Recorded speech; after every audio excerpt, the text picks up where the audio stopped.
friends, my name is Megan and welcome to episode 107 of A Naughty Mess Knitting Podcast.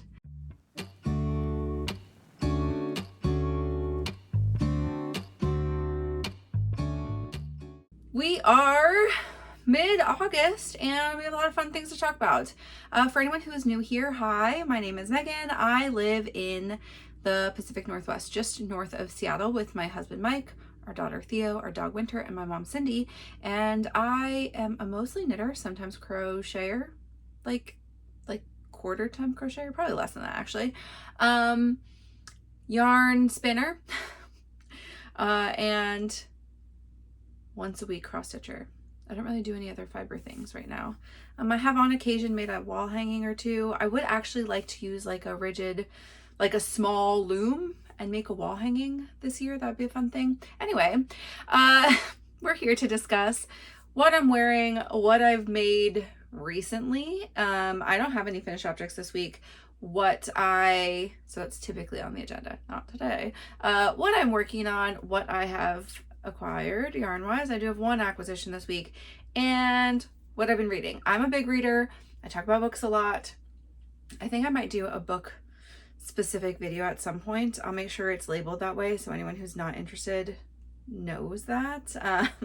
It does not have to listen to it if you don't care. But yeah, anyway.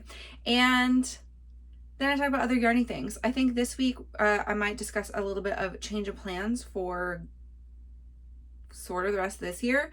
And yeah, let's just go forth from the beginning. So I am wearing my Salty Air tee from Samantha Guerin. This I finished in March, the end of March of this year. So I did tell you, I wanted to update you on like how I felt about actually wearing this yarn base. I've made it, now I have my Avenue tee is similar yarn composition, though the base does feel a little bit different from a different dyer. This is from Becka Loop Yarn and Fiber, who is not dyeing anymore, but it's her linen sock. I think Woolberry has a comparable, which is, it is 50% alpaca, 25% silk, 25% linen, and it's $4.38 for 100 grams, right? So like a kind of, mid-weight, lightish fingering. It is in the color Summer Haze from her summer collection last year, and I really liked the pattern. I thought it went pretty well. It is a lot of lace. The lace goes a little bit deep in the armpit, so where I measured my bust is like, it looks like there's more ease in that. So I'll tell you, this is supposed to have 48.2 inches of at the bust. My actual measurements are 46.5. I think I modified the length of the body a little bit. It's 11 inches, and that's probably all and the sleeves that's the only mod I made, was that I lengthened the sleeves. I think it was just like pick up and do the ribbing, and I added 3 inches. I probably could have got away with like less, like 1.5. This is a little bit long, but I like the way that this one looks. I think also because the lace goes so deep, like it doesn't look that weird to me to have a little bit extra there. Now, what I will say about this is I wanted to tell you how it's been wearing this fiber. I wear my Avenue tee a lot, and I find that to be mostly fine. I think when it's really hot, the alpaca is a little bit pokey. I don't think it's the linen. I think it's the alpaca. This one, because there's a lot of air in a lot of space in some of these stitches, I think maybe I can feel it a little bit more. I don't know. There's a lot of good breeze in this. I still wear it a lot. Like, to me, it's not itchy, but I feel like if you were really sensitive, it might bother you a little bit in like your chest. I do think though, because I was probably off gauge, I don't think I gauge swatched for this. Since the armpit is so far down, my actual measurements are like 2 less than pattern, but it looks like there's more ease in that on me. And I think it's mostly just because like the way it drapes is like at my full bust is where there's still more stitches on the body, right? Because that's where before I split for sleeves. So take that as you will. I mean, this is a really easy one. If I had just, and I think I wasn't that far off on measurements. Maybe this just is a little bit longer. Maybe it blocked out a little bit more. I don't remember, but the yoke depth is off, but not by as much as I thought it would be. And I do think it's a little bit more open in the neck, and that could also be because of the fiber being less bouncy. The ribbing is not cinching in very much. I don't mind how open it feels because it's still covering my bra and it's like pretty comfortable. But what I will say is like, I think if this had been pulled up a little bit, then the fit would be different, right? Like take that into account when you're making these types of things. Yarn changes a lot of things, right? That's why it's kind of fun and why you can have two same patterns and a really different look and feel and outcome. So I have been really loving to wear this one. I mean, I grab it like probably almost once a week, once every other week to wear at work. And I wear this one out more, even though it is a lot of space. I have this, what I'm wearing right now is just like, it's a sports bra from Costco, and it's just this light purple color that I feel like looks fine with this. And because it's a sports bra, it goes well past, I mean, it's like all the way. I have no cleavage. So even if you can see something underneath of it, there's no actual cleavage. So like, I feel fine wearing this. Wearing it to work, wearing it out in public. Let's go on to WIPs for the week. I did not cast on as many things as I thought I was going to, which is okay. I made really excellent progress on a couple of things and not so much on others. It was very much like a feels week. You got to knit your feels sometimes. It was a knitting by feels week, and that's okay.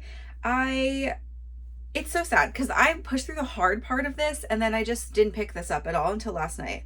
So I did not do very much on this. I did not add to the body at all. And I also I put it on part barber cord to try it on, like I said I was going to, for the sleeves. And then I just didn't want to take it off that. So, because I'm going to have to try it on again. So here's where I added, like 10 rows. I think I added more than the pattern. The pattern was like 2 or 3. And then you need to get to the right count to make, I don't know how many stitches the lace pattern is, but whatever the number divisible by it, is you needed to add some stitches or take some away depending on the size. For mine, it was add a few stitches. So I did that, and then I still did another row because it said not to do that you were just gonna graft right after, but I didn't want to like graft onto that Maid stitch because sometimes I feel like they get like tight and weird. Anyway, that's fine, doesn't matter. What I did before that is I actually did it on these small needles, transferred it, and then did the small needles for the actual sleeve. But I did the lace part. So I just kind of I stopped partly because it was late and partly because I wanted to show you this. So what I did is I knit this lace per pattern, cast on, and you knit up. And so this is knit the same way as like if you cast on the neckband and knit down, right? So that the lace pattern looks the same. And I will then graft this. It's hard to see with black, but I will just graft this on here. Right? So I'm going to Kitchener stitch all the way around, and that'll be it. That'll be where this sleeve ends. I did take, it's, it says measure 4 times around, and I just put that. You guys like literally use these little baby hair ties because I can. So I did that, and I think this is a good spot. Where this is sitting on me will make the sleeve shorter than this, like maybe like this-ish, which I think is fine and I'm okay with. And so, yeah, and I want to give this a little bit like space. I think it will bloom a little bit and it will grow a tiny bit. And so I just don't want it to be too long. So there's that, because it's not gonna be as easy of a thing to undo if I need to take any out. So I think that's good. So what I'll probably do is graft that maybe tonight, maybe tomorrow, and then go ahead and just, I know how many rows I did on this and just do the exact same thing. I'll probably still, because I don't even know where my other short, I have 2 more of these somewhere and I don't know where they are, but I need to use this. It was easy to do the lace work on this small circular and then easier for me to do around with that too. So yeah, that's where I'll be. So hopefully next week I will truly have my sleeves done and back to body, and I'm going to need a lot of body, so this is going to be a couple more weeks, but hopefully I can just power through a little bit of that just so it is moving forward. And I would like to wear it in September. I do think, oh, by the way, I did decide on short sleeves. Nobody really weighed in on this, and I was like talking to Katie. She texted me while she was watching this week. I think she said it would be great both, and I was like, it is such a hard decision because I think the colors scream a little more summer to me, but the weight of that I was afraid would be too thick. I did put it on and I wore it for a little bit, and I thought it was like still felt light. So it may just not be like a hottest day of the summer shirt, but I don't need it to be. That's quite all right. So t-shirt it is. Which just also leaves me room to do a fingering weight, some other kind of fingering weight, long sleeve, colorworky yoke shirt, because I want more. I did not say in the very beginning, but that's the Alpine Bloom by Caitlin Hunter, who is Boleyn Knitworks. I am knitting a size 4 in that, which is 48 inches. Recommended ease is I think 2 to 8 inches. It's a big range. For me, that's still 2 inches. I like the way the smaller ones fit. I'm doing that on 3.5 millimeter needles. I think so far everything has been 3.5 millimeter needles, except if I do ribbing for the hem, I will go down a size. But I do think I might do this lace around the bottom. I like the lace pattern. It's not really hard to do. It's not hard to memorize. So it's possible. It's gonna be a lot of stitches, so I guess we just see how long it takes me to finish up most of the body. And that's all linen quill. I got a set of minis from a friend, and the black is kettle black. And I think it's so good. So let's move on to my no sweatshirt. This is actually what got the most attention this week, and I can't tell you why. I don't know. I was enjoying knitting it. I don't mind knitting the yarn. I want to knit the sleeves. I don't really know what the reason was. Maybe it's because I wanted to get the hood done. I will show it to you inside out because that's how the hood looks finished. I did finish the hood, including like the kind of casing that goes around it. And I finished both sleeves. So sleeves and hood complete. I don't think I added to the body. Oh, I did a little bit. I added like an inch to the body. It looks like I just finished up a skein or whatever. So I added some here. I did fully the sleeves, like they were not done at all. I have a stitch mark on the inside of one of them. Same with the hood, but this ate up tons of yarn. And I talked to Sylvan about this, and she made this a few years back, and she said that she also thought that the hood took up a little more than 100 grams for her, like 100 gram skein. These are 50 gram balls, and this took up 2, and then like just a tiny bit to finish, like a really small bit. Sleeves took just under 2 balls, but like not much under 2 balls, so like quite a lot of yarn for those 2. And then I will get in, this is quite hefty, it feels very heavy. There's just not that much give to this yarn or something, but I think I have like 4 or 5, maybe a little over 5 inches of the body done, and I believe it's only 7 inches and then ribbing, making it like 9-ish inches or a little less than that. It is supposed to be a cropped sweatshirt. I'm not going to make it that cropped. I'm going to make it at least 11 inches, maybe a little bit longer, because it's a sweatshirt, because of the way that this fabric is. Like, I don't know, just because, and I want to use the yarn. I will likely not start ribbing until I have 10 inches, maybe a little bit more. And that's what we'll see. I won't run out of yarn. In fact, I will probably still have a whole 50 gram skein, if not more. And I had a lot of this yarn. It is eating more. Like, I think yardage wise, this will be more than a regular no sweatshirt. I think I said that last week. I don't know what's going on here, but it's taking a lot of yarn. I did choose the round hood option, which there's just 2 options for hood. One that basically you knit and then you just 3 needle bind off, and it's got like a little point. A lot of people have chosen that option. I talked to Sylvan and she was like, no, do the rounded hood. That's what I did, and it looks better. And I was like, I don't really care, but that's what I was going to go for anyway. Also, because I have a large head. I honestly feel like I did put it on and I was like, I'm not going to block this aggressively, and I don't think that this is going to grow very much. I think it'll bloom a little bit and it'll soften. And then you pick up around and you do a casing, which this yarn is like really hard to see, I feel like, but it is on the knit side out. So this is all the reverse stockinette purl side out. And then the way that you do the casing is that you knit it and then you like sew it down. I did sew it down, and I sewed every like 2 out of 3-ish stitches, and then You do like a kind of a buttonhole situation here for you to pass through an I-cord afterwards. I don't think I'll do an I-cord in this. I guess we'll just see how much yarn I have left over. I suppose I could.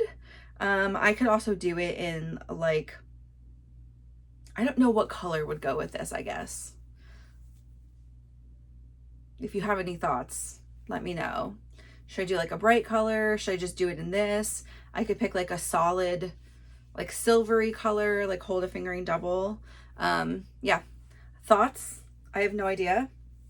But anyway, we're coming right along. I should finish this next week. This actually would be a good contender to put a sewn pocket on. I just feel like this is the right kind of sweatshirt for that. I'd have to figure that out, and I don't really want to. I know there's some patterns I could buy to add it on, but I don't really want to do that either.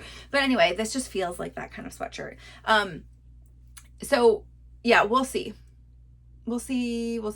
But I do think I'll finish this next week. I just like got to a place where the hood was done, and I was like, yeah, I'm gonna put this down for this week. I want to work on some other stuff. But this is like all I worked on all weekend, sort of, all Saturday. So yeah, there's that. Much progress, pretty fast progress, but glad to be done with that. Oh, that's all I worked on Monday too. I was at knit night and I was like, I brought some other stuff to do, and I just did absolutely none of that.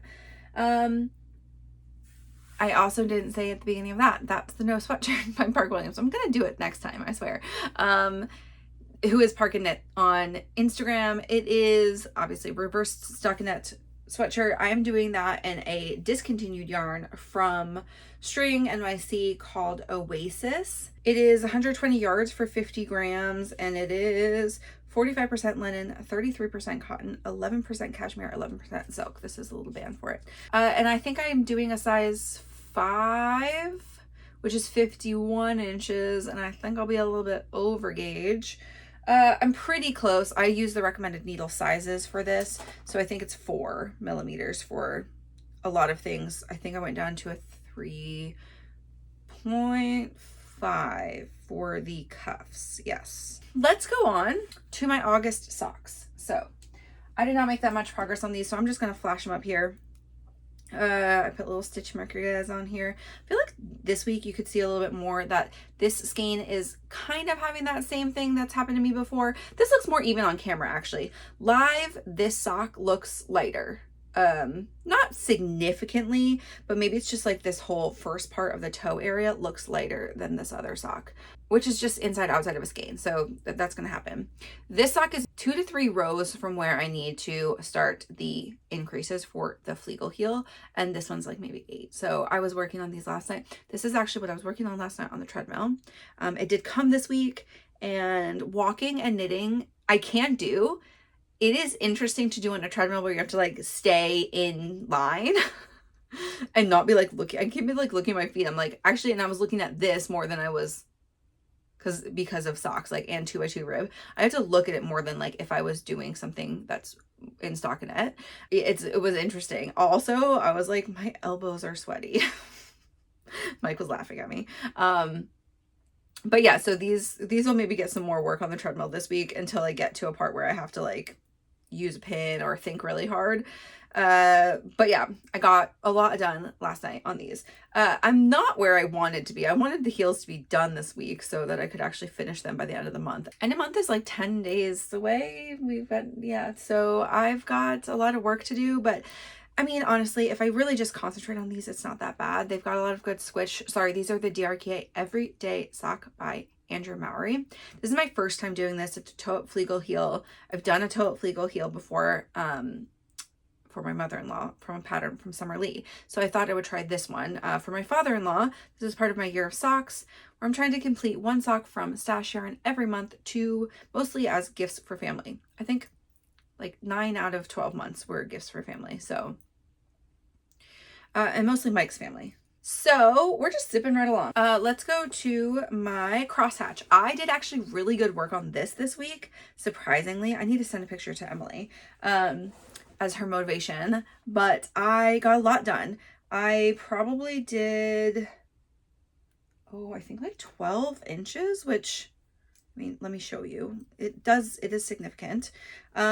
And I'm not going to keep this pace up. I just like really got into working on this a couple nights. But here I was with this itty bitty start. Here I am. Whoa. The squish is so good. I would more often probably wear it on the other side out, but like it'll be wrapped. So you'll see both sides. So you can see, just because the black yarn is also thicker, it's a little bit more, I don't know. They both look pretty apparent, but I think this looks like there's less spacing than on this side. Does that make sense? Okay, this is not really a pattern. So just to be really clear, if you buy this pattern, which I'm going to reference above, called the Crosshatch, I did not knit to pattern. I did not buy that pattern. I just used it as inspiration, and because I know how to do 2-color brioche, I made it up. The hat pattern though is a like Brooklyn tweed pattern by Jared Flood, and so he's getting the credit at least for this, like, this is like just a graphic thing. Other people have done this, right? There are free patterns for brioche scarves on Ravelry, which are using similar edging to this. I think that's the thing that I didn't really love, is that the cast on and edging for a lot of those is not as clean as I wanted it to be. So what I did is a tubular cast on. It's a great way to do cast on for brioche or ribbing, because you end up with knits and purls, and that's also what brioche is. It's just ribbing with 2 colors and some extra yarn overs, right? That's the whole concept. And then I have just 2 knit stitches on either side. What I was unhappy about last time I did this, and this is my restart, this is my 3rd restart, but this is, or 3rd start, 2nd restart, but what I ended up deciding that I really needed is I needed to end on a black brioche knit on both sides and have 2 knit stitches that are kind of like a baby, 2-stitch I-cord going up the top. I tried it with a 3-stitch I-cord in my first one, but because I had ended on a white stitch, or like the white side brioche knit, it was doing crazy things when I swapped yarn colors. I've gotten into a groove of how to swap the yarn on the side so that I think it's just not that visible. Like, it just looks really clean, and that's what I wanted it to be. Clean and beautiful. The last thing I'll tell you is, if anyone's interested, I don't have any idea what the actual crosshatch, I mean, if you look at the crosshatch hack when I put the picture up, like, it's much wider than this one. This I'll block out a little bit, but not much, and it will be this-ish wide, right? And it will be longer. The one that is on from the Brooklyn tweed pattern is like really wide. I cast on 55 stitches, I think. 53 or 55 stitches, something like that. So like that's about how wide mine is. 4mm needles, and this is Ulyss and from Durham Natura, and Knitting for Olive heavy merino in coal, I think is the color. So yeah, I'm really excited. I'm gonna keep going every week. I'm probably not gonna do that much progress, but I want to do like a good several inches. I said I don't need to be done with it. I think Emily's goal is by the end of the year too, but I would really like to have this by the time it gets very cold here, which is really the end of the year, but like maybe, December, so I can wrap up and feel chic. And that also is the end. I just knit until the end because I got so close and I was like, I just got to keep going. The end of a ball, it's the excitement. That's the end of my first worsted skein, and I think I only got 5. I could get more if I wanted to make it longer, but if that gives me like a thing to shoot for, then it'll be 5 times as long as that, which that is like, maybe it was like 14 inches, which is fine. Maybe not as long as I thought it was going to be, but that'll be fine. I mean, I think once we get towards the end, I can decide if I'm going to just bind off or if I'm going to get one more ball and add some length. That is like readily available. And if it's a slightly different lot, it's not going to matter. Okay, let's go on to the next cast on. This is my first new cast on of the week. WIP here, and I ended on a ball of yarn in the middle of a row, so don't yell at me. It's going to be a little bit weird to view, but I will show you anyway. This is And I don't even think I mean, maybe you guys have heard me talk about this one time ever, and I just cast it on, so you're gonna be like, where did that come from? I will tell you in a second. This is a Kaarina tee by Sorry Nordlyn. This is a pattern from 2023, so if it just doesn't look that familiar to you, it's a little bit older. And Sorry pumps out cabled patterns like no one's business. This is a tee. It is supposed to be a really boxy tee. I think it's like 10 to 12 inches of positive ease. I do not want 10 to 12 inches of positive ease. I just don't like the way that that looks on me. Also the way that this fabric is. I just think that's not going to be as flattering. So I'll make sure I put the right size up here, but I'm pretty sure I picked a size 4, which is 51.5 inches. So giving me some ease, but not quite so much. The size below that is 48 inches, and quite frankly, I could have chosen that front size. I don't really remember. Everybody does the same beginning. I think all of the increases are the same, and then it's just if you do more increases, and then how many more increases you do in the same manner before you do your straight knitting. So I can't remember which one I did. It's circled on the pattern, which is on my phone, and I'm filming on that, so I can't check. But, and I didn't put it in my notes yet, but I did cast this on Sunday, and I did all of this on Sunday. I knit up one ball, and I had only one ball because I had used this for a swatch because I wanted to make sure I could use this yarn previously. And then I caked up 3 more. So I'm going to continue working on this week. And it is a t-shirt. Yeah. Anyway, I am excited to have it. I'll tell you some things. So I am using, I think, the recommended needle size. I did not really gauge swatch since the time I originally did, like, I don't even know what kind of gauge swatch I did. A baby gauge swatch, probably, to be like, how does this feel? It feels okay, this yarn. I'll tell you about it in a second. It's 3.5 millimeter needles. And so I will continue using those. Regardless, I will figure out if I have differences in things, and I will adjust accordingly. I'm liking how it's knitting up. This yarn I've had in stash. This is as old as, I'm pretty sure, as old as the Oasis yarn. Another summer blend I had wanted to try way back in the day. I got it from Ravelry D-Stash, I think. Anyway, it's Fuji Berroco, which I don't know if you've ever seen this before. I'll give you an up close. It's kind of got this like slubby chainette sort of quality. And that was not very good. Here we go. There, can you kind of see that? It's like a chainette. It's got some like pieces in it. Anyway, it is 38% silk. And I think it's like silk noils, right? 25% cotton, 22% rayon, 15% nylon. And it feels pretty nice, actually. It does feel silky. It's got a little bit of like shine, but it's kind of, yeah, not like ovary, like a more like a satiny kind of finish, not like shiny. It's a weird color too. It doesn't have a color name. No, of course not. But it's like a gray color with like a little bit of light blue. Like you can kind of see those are like very light blue flecks in it. Or like there's like a light blue thread throughout. That's actually what it is. It's like in the ply, one of them is light blue. I wouldn't know which one. Maybe the nylon. Maybe the gray is the silk. That would kind of make sense with composition. Anyway, it has been fine to work with. I think it looks like really okay with the way that the cables are. Like that's not bad for like clarity of cables and everything. I think we'll wash and soften a little bit, but it feels pretty soft. It just feels like, it feels like a summer yarn. I don't know. It's not got like a wool quality, so it's a little bit weird, but yeah, I'm liking it. The pattern is pretty easy to understand. It's all charted. It's just like a bunch of charts, which is fine. I don't mind doing.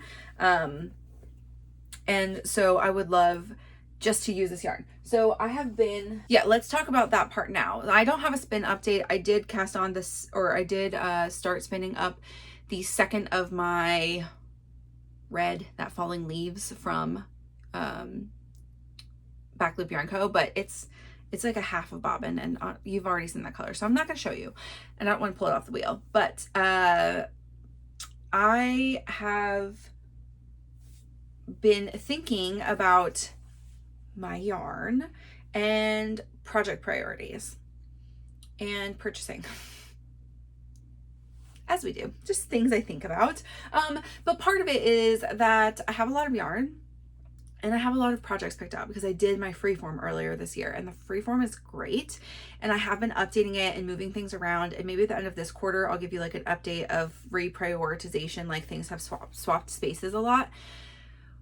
But I do a flat lay every January, which for anyone who doesn't know what that is and has never seen me do one, you can go back to one of my January episodes. I think it's labeled flat lay even. But usually each quarter I also color in on my stats episode. I take a picture of all of my yarn.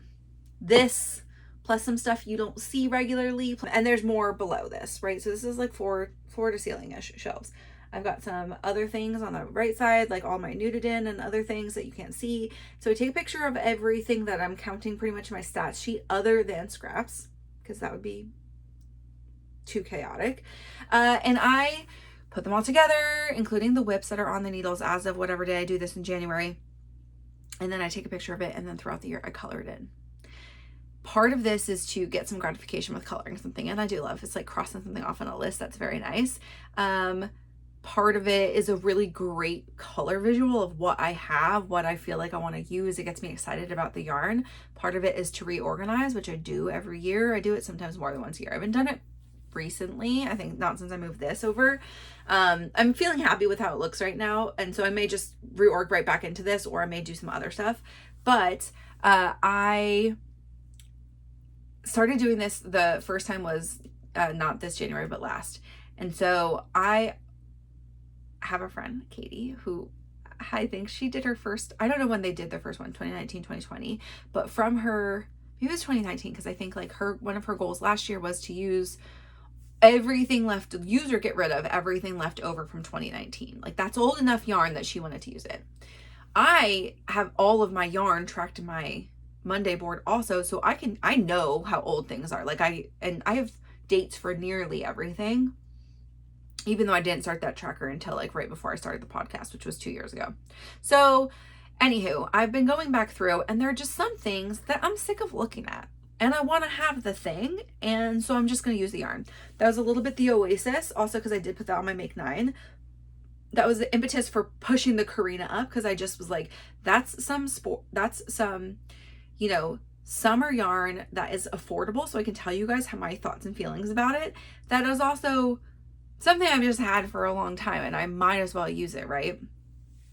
I know some people like to use the inspiration of getting new yarn as like a push to cast things on, and so they use yarn right away. I want to stare at that yarn a little bit and enjoy having it for a little bit on this beautiful wall.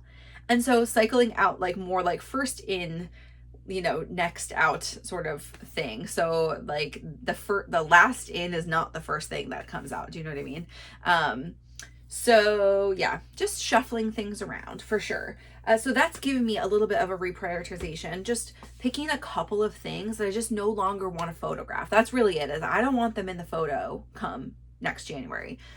Those 2 yarns were big parts of it because it's just a lot, like, these are small skeins, but they just like took up a lot of space. Another thing that is definitely going to be on the list is some nudidin. So I'm actually going to do 2 nudidin projects. Probably won't cast them on until October because I want to get through some more of my Make 9 first. But I just know like they take up a ton of room when doing a flat lay, and they take up a lot of room on my shelf because I don't want to compress them. I don't want to squish them or anything. And, I don't want to shove them in here or whatever, but like they're taking up space.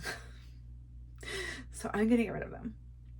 And that's fine. That's my prerogative. I actually picked a new pattern out for Mike. I bought during Alicia Plummer was having a sale not that long ago. And I bought him the Finest Kind, which is an Aran Weight sweater from her. And I'm going to cast that on for Mike. And then for me, I'm going to cast on the Seasons oversized cardigan from Ozetta. They're both texture, which I think nudidin plays really well with. And I'm going to hold it double. So I'm going to be able to use quite a lot of yardage. Yardage also is somewhat of a reason.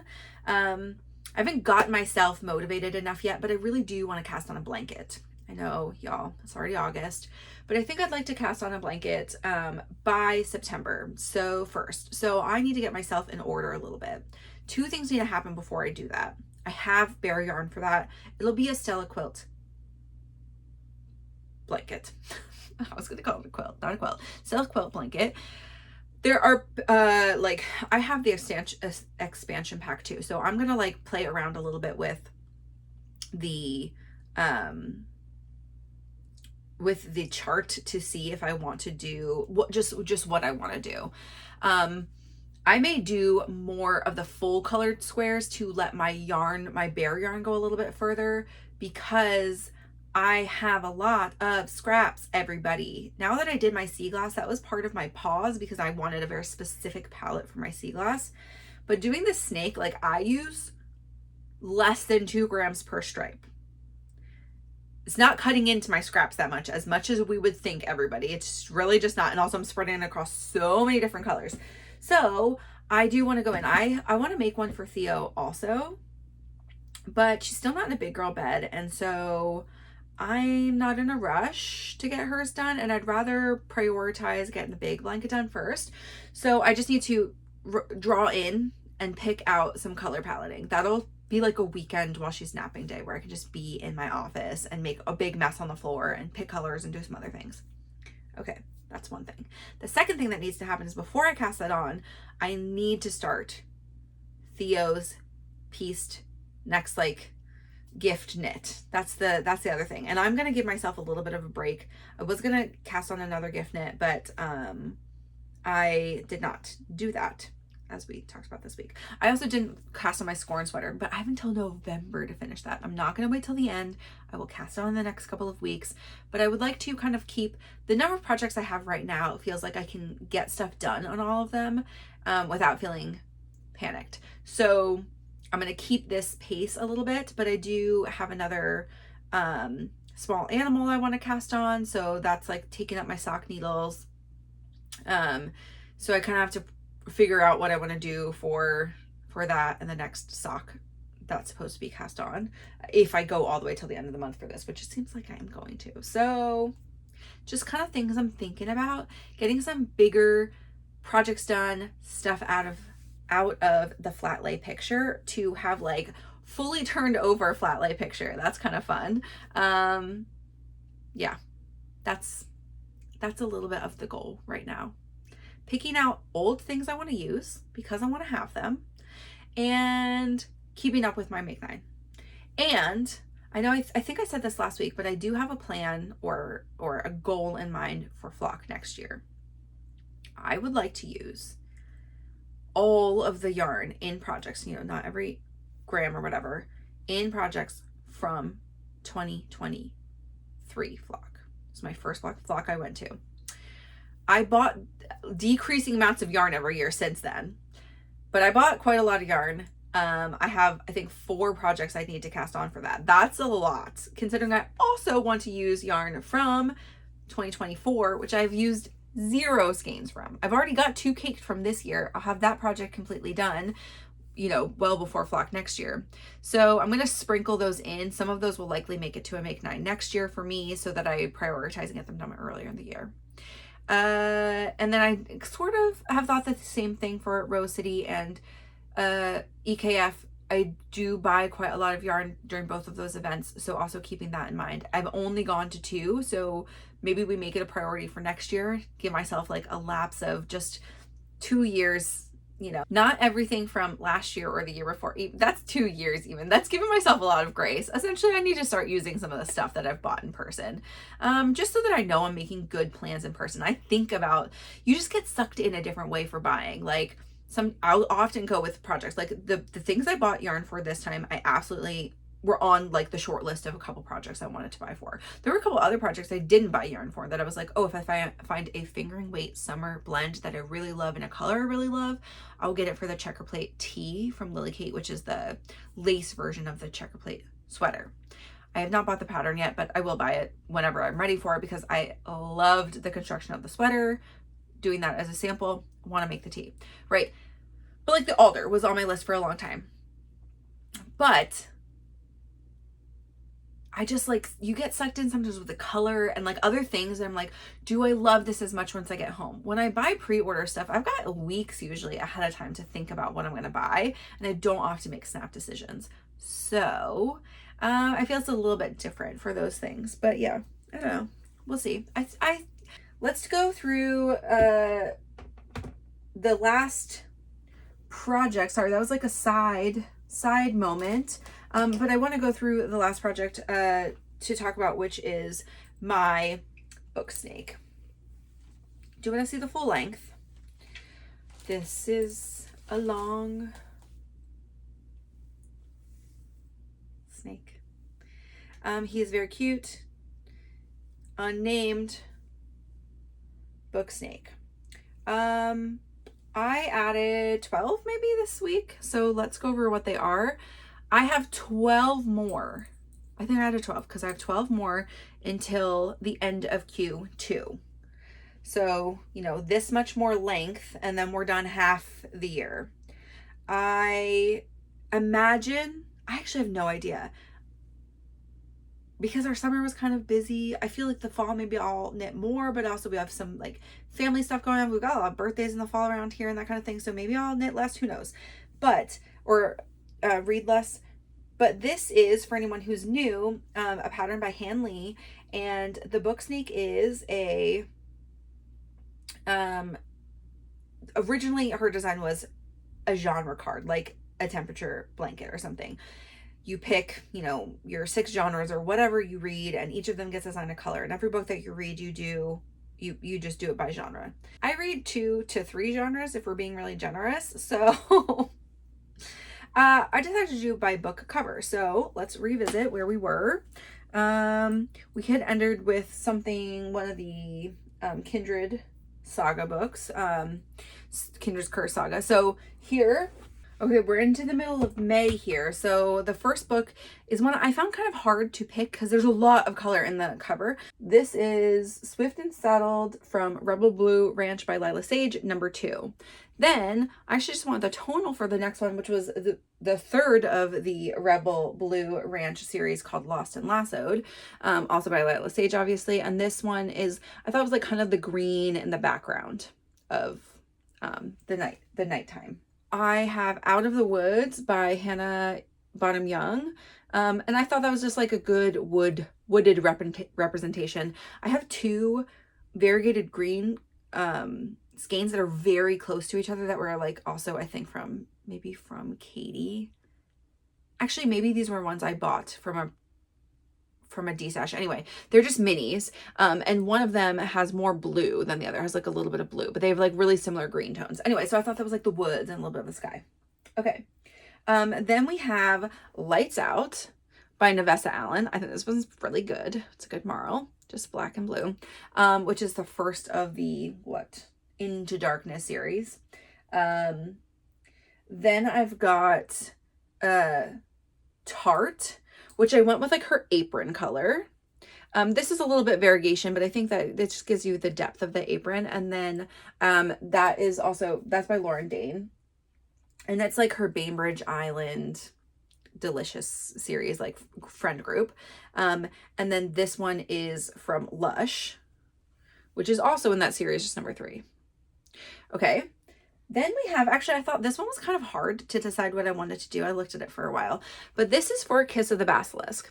And I went with this like reddy fall color yarn that I've used a couple of times in different combos, and a like just solid green tonal.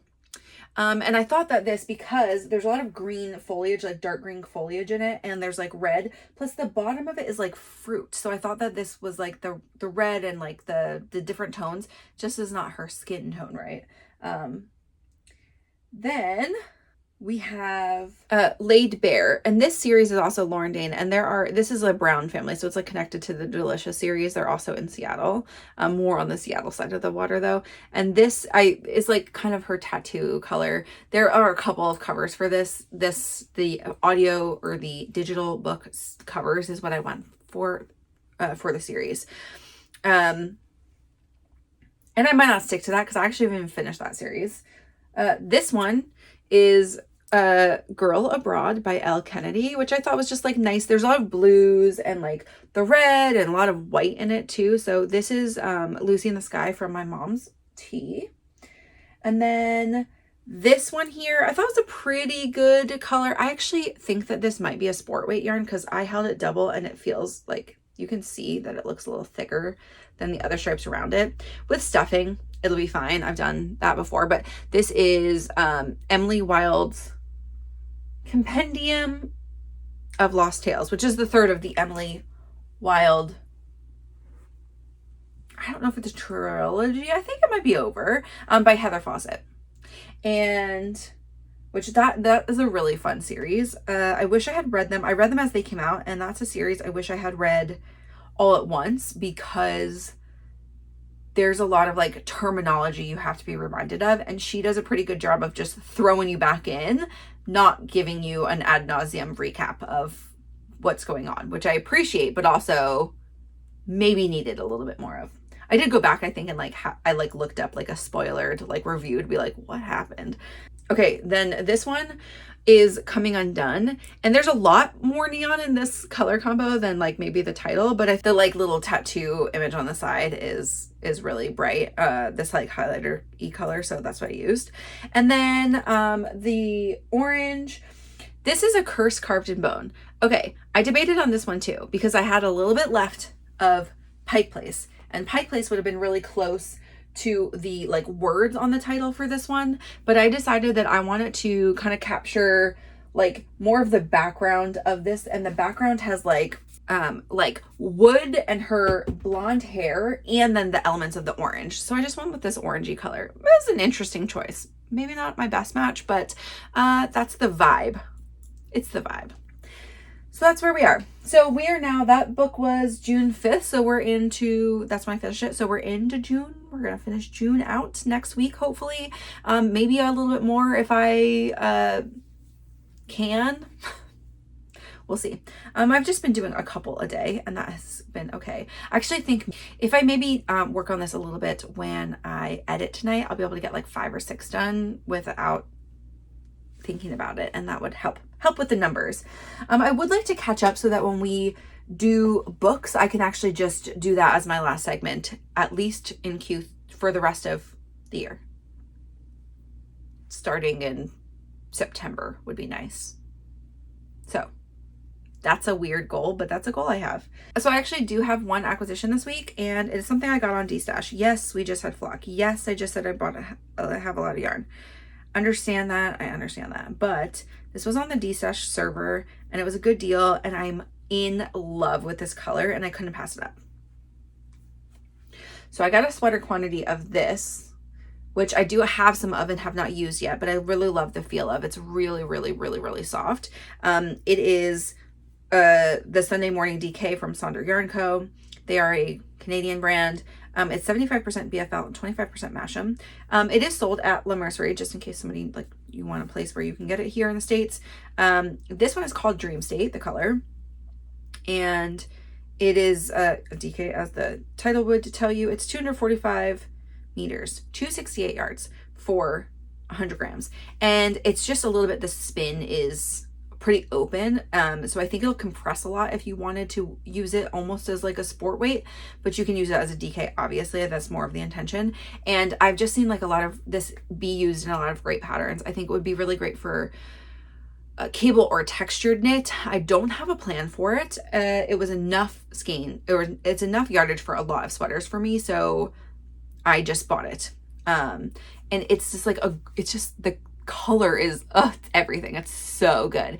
The person I bought it from, I was like, wow, I'm just like so in love. And she was like, yeah, me too. I've used this exact base and this exact color in like 3 projects, and I decided I needed to have the rest leave my stash and spread the love. And I said, thank you for spreading the love. Really excited. I'll get to knitting that up probably next year. But it's definitely one that I would really love to have because I just love the feel of it. Let's go into what I read this week. So I read a couple of really great, this was a good book week for me. I first finished this, also I'll show you this cover, is not at all what I would think the cover of this book would look like. And that is like a stereotype, but this is a sports romance. It's called Consider Me by Becka Mack. The series is called Playing for Keeps. I assume it'll be the rest of his team. This guy is a hockey player. You all know how I feel about sports romance. I love a sports romance. It's the cheerleader in me. I don't know what it is, y'all. Like, I just love them.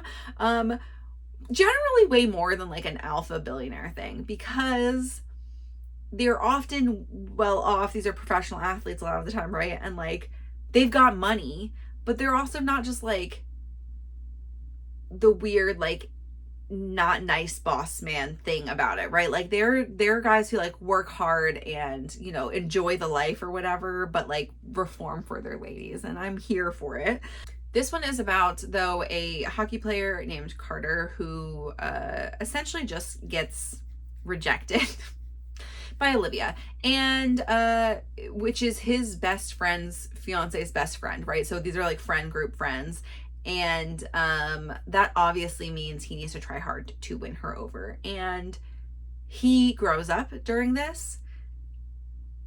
She like learns how to deal with his like fame and like his past transgressions, which, like, it's not like he's a bad guy or anything. He just slept around a lot. And she just has to come to terms with this. I thought that was a pretty good, like, slightly more realistic, like, growth towards that, where that would be hard, right?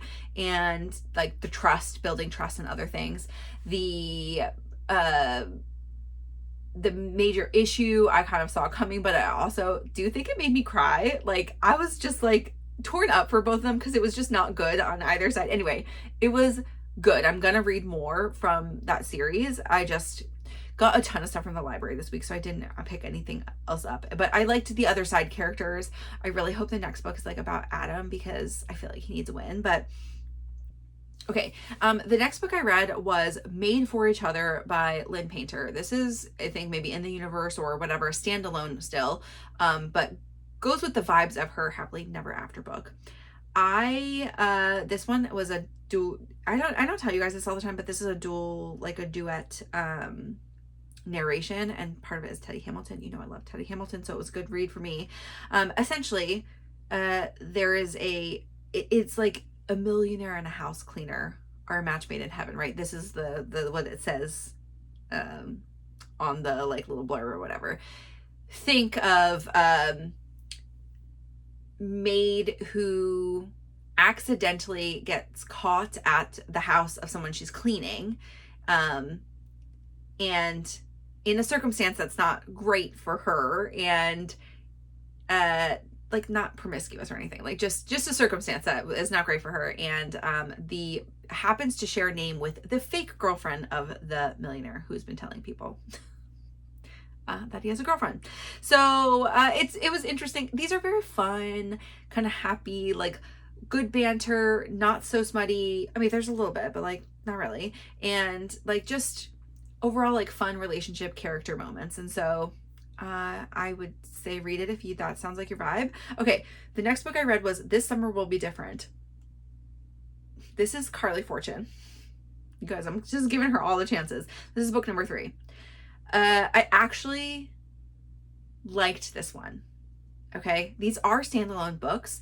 They're in the universe of each other, maybe, but they like happen at different places in Canada. Like, this doesn't have anything to do. This one's on PEI. This has nothing to do with the other ones.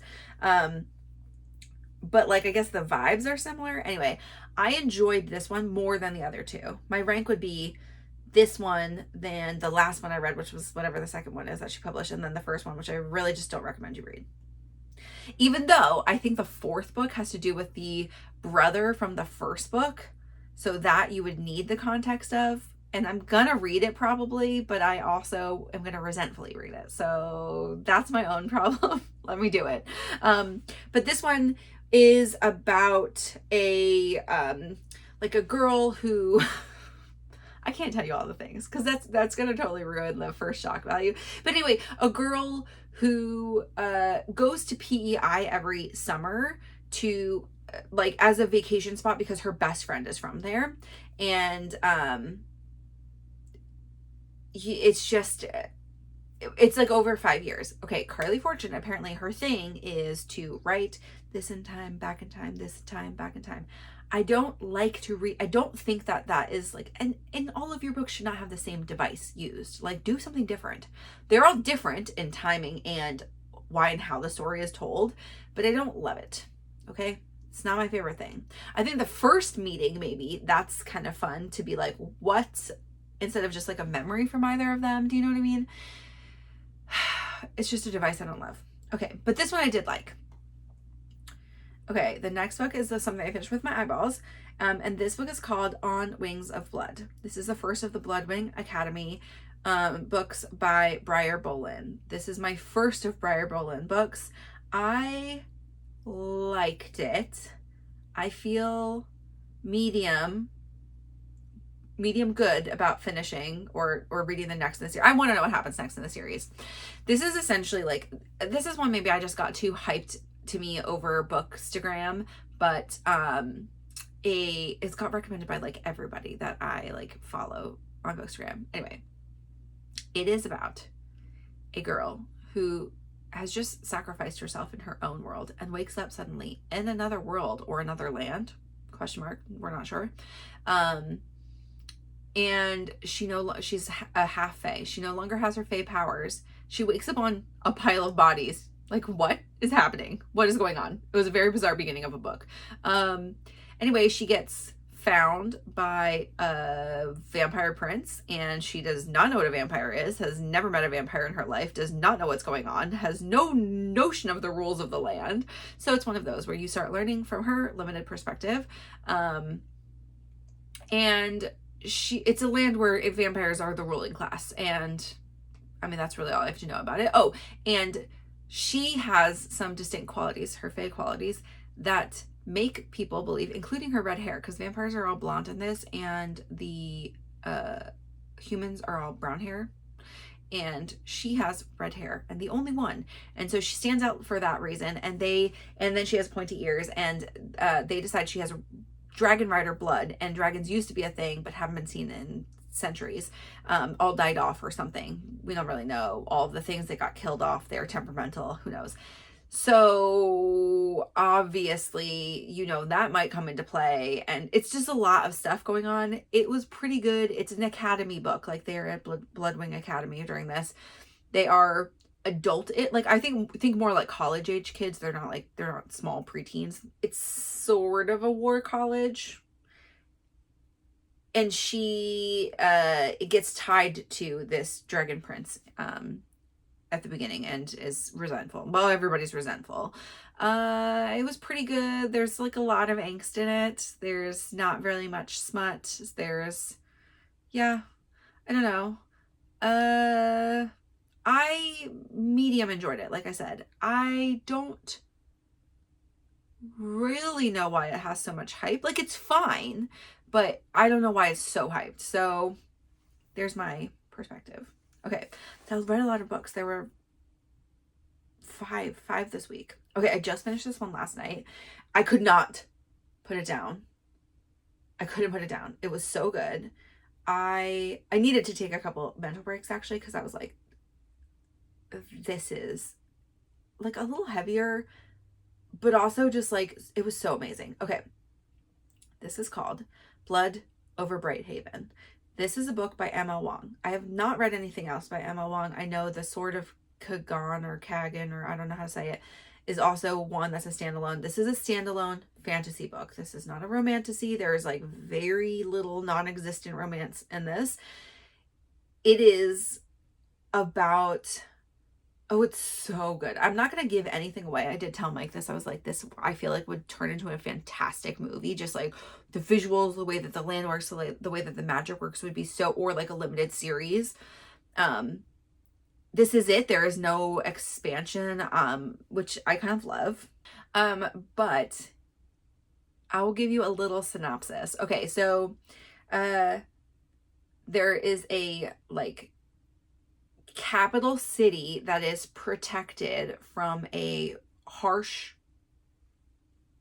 surroundings environment by a magical bubble, essentially. And everybody who lives, they're called Tehran. the Tyrannish people that live there enjoy magic. That's how they have the magical bubble. And they have magical, like, kind of like what we would consider like modern conveniences for a lot of things. Hot water, running water, electricity, trams, that kind of thing. Outside of that is wilderness and more like tribal-y type people. The people who, they have like a working class of people who are the people that didn't originally agree to go to this land when it was founded several hundred years ago with magic, and are like slaves essentially. I mean, like they're like factory workers who get almost no pay. They can become indentured servants. They're all this other stuff, and they are people from the wilderness. Okay. And this story is mainly about one of these working class people who gets thrown into a situation where he has to work closely with the mages. And there's two perspectives in this. It's his and then hers. And the mage is like they're only mages can wield the magic, and the magic is done with like typewriters. It's such a cool magical system. It's like written spells that get activated, but like through like a typewriter situation and magical paper and ink, and it's like really cool, and it can affect things far and close by. And like they like use siphoned energy sources, and there's like limited use, but there's also like math and other things that go into it, because you only want to use so much energy to complete your action. If you do too much, the action would be like incorrect. It would like overpower it or underpower it, which is like, it's just a really cool idea of a system of magic. Anyway, the mage in question is a woman who wants to be the first high mage, and she's like super ambitious, super smart, like the, like, you know, jewel of her generation type thing, but in a man's world where there is like really rampant sexism. And it's very interesting. There's like classism, sexism, racism. There's a lot of isms happening in this. And kind of like in a compressed environment. You know, we're talking about one city in the world. They're totally isolated because of this magical bubble. And it was just like, it's really fascinating. The problem that comes up is fascinating. The rhetoric around the like feelings and thoughts and like how the society is made is like very interesting. And so I couldn't put it down. I told Mike all about it. He's like, he told me he didn't want to read it, but I was like, it was so good. I already told like Jess in my knitting group, we rode together to midnight this week, and I was like, you need to put this at the top of your queue. Like it's so good. So yeah, that was my number one thing to tell you to read this week, for sure. I do now want to read more. There's several books by Emma Wang out there, so I'll put more on the queue. And it wasn't too long. It was 15 hours in a really whole, finished feeling standalone fantasy. Like I felt like I got enough history, understanding of the world, character development, character growth, plot, like all happened in 15 hours. So that, you know, that was pretty great. I did read that one a little bit slower because there are a lot of words and names of things. Like that happens often with fantasy books where it's like an entirely new vocabulary. And I was like, I gotta focus a little bit more on what's happening. Yeah. So that's all for this week. Book-wise, that's all knitting-wise. I talked a little bit about knitting plans. I think maybe in September, I will be able to give you guys, well, when we do our stats review, maybe, I will also pull up my freeform and give you an idea of like some things that have been starred and moved up in projects for finishing out this year. Somebody asked me at Flock, though, what is my next knit along? That's a great question. And it's something I will just pose back to you. Okay, so right now, projects that are coming up, I've got 2 more cardigans on my Make 9, which I will cast on as soon as I finish up these 2 that are also Make 9 projects, my Alpine Bloom and my No Sweatshirt. Then I will cast on some things for, like something for baby, a crochet thing for baby. Like you don't need to knit along with those with me. But bigger projects that I do have coming up, I've got 2 cardigans. there's a cardigan knit along already happening. So you don't need me to do that one if you want to join that one. Which is being hosted, I think, mostly through Instagram by Stephanie from Edible Thoughts Makes and her friend Abby from the Ginger, Naughty Ginger. So, I'm gonna post, I'll post and tag them and stuff on like those Instagram pictures for the cardigans. Anyway, so you can join that. You don't need me for that. I may cast on my Elton during the Hohi fall knit along, which is any Hohi patterns. They're on sale right now through Friday, maybe. And I think that's any pattern. I have my Elton that I would like to cast on this year. That is part of my Flock 2023 purchases that I would like to get out the door. So possibly that. You don't need me for those though. Or like, just for conversation. Obviously, if there's any particular thing I'm making that you're making at the same time and you just want to chat about it on the side, you can always message me. That's great. Fine. I'd love to talk to you about it. If you have questions about it, you can also message me about those. What I would maybe say is I will cast on those 2 nuded in projects coming up soon. So the Finest Kind, which is from Alicia Plummer for my husband, the Seasons cardigan by Ozetta, and the oversized one. But the one other thing that I want to cast on is this Stella quilt blanket. So if anybody wants encouragement for that, because that's going to be through the end of the year at least, like it's going to take me forever. I'm not exactly sure what size I want to do for that, but if I do the 16 square one, which maybe I'll only do 12, but anyway, I would need to do one a week for every week, like one big square a week. That's maybe too ambitious. So maybe this will just be something, I at least want to start it. That would be nice if it was started and finished by the coldest part of the year for us, which is like February. What I would love about that project too is that in the deep of fall, when you're working on the blanket, it'll be on your lap. Though I may do this where you can do them join as you go for the Stella quilt blanket, but if that feels like too cumbersome, I may, because there's a lot of turning, right, because of the way the pattern is, so I may just do the individual squares and sew them together. I don't hate sewing together. That's not going to be like a thing that's a barrier for me, so who knows. Anyway, if any of those sound interesting or any of the other things I've talked about sound up your alley, then yeah, like if we get a few people that say, yeah, we want to do that, we can make a Discord channel just for that. We can do a Instagram chat, wherever you guys want to talk about things, let's do it.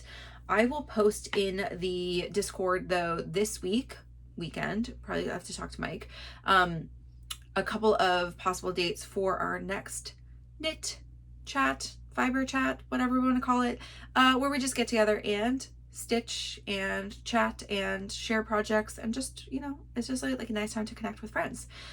It's usually about an hour, maybe a little bit longer, and I host it on Discord, which is a free platform for anybody you can use on mobile or your desktop. So that will come up. If you're in my Discord, you can vote on that. If you are, if you don't vote, I will just let you know, next week or whatever, what the date is. It'll be sometime in September, probably early-ish September. And you can join through Discord if you want to. So that's what's going on over here. I am excited for upcoming things. I'm excited for more cast on things that I've got going on. If you have questions, comments, any things you want to let me know and you don't feel comfortable putting it below, you can always reach out to me on Discord through a private message, on Instagram, or on Ravelry. I have plenty of people message me there as well. So I really appreciate everybody taking time to spend with me today. Please let me know what you've been working on. Tell me all the inspo, your thoughts and feelings about a make along. Obviously, also, if anybody has like ideas for like other ideas for make alongs, like let's do based on a color or just like a genre of something or a designer that I was talking about in one of those patterns, then let's do it. We can open it up and make it however you want if you just need a buddy to knit with. I love to buddy knit. Ariel and I often buddy knit. Other people in our, like a lot of our knit group, like to buddy knit. And so yeah, it's joyous to me to have a friend make the thing at the same time, or we knit with the same color, or any of those things. So thoughts below, something for the fall, because as we're getting into it, right, that would be nice. So don't forget move around, stretch your body, stretch your arms and wrists, take care of yourself. And I hope you had fun with whatever fiber thing you were doing today and hanging out with me. I will talk to you next week.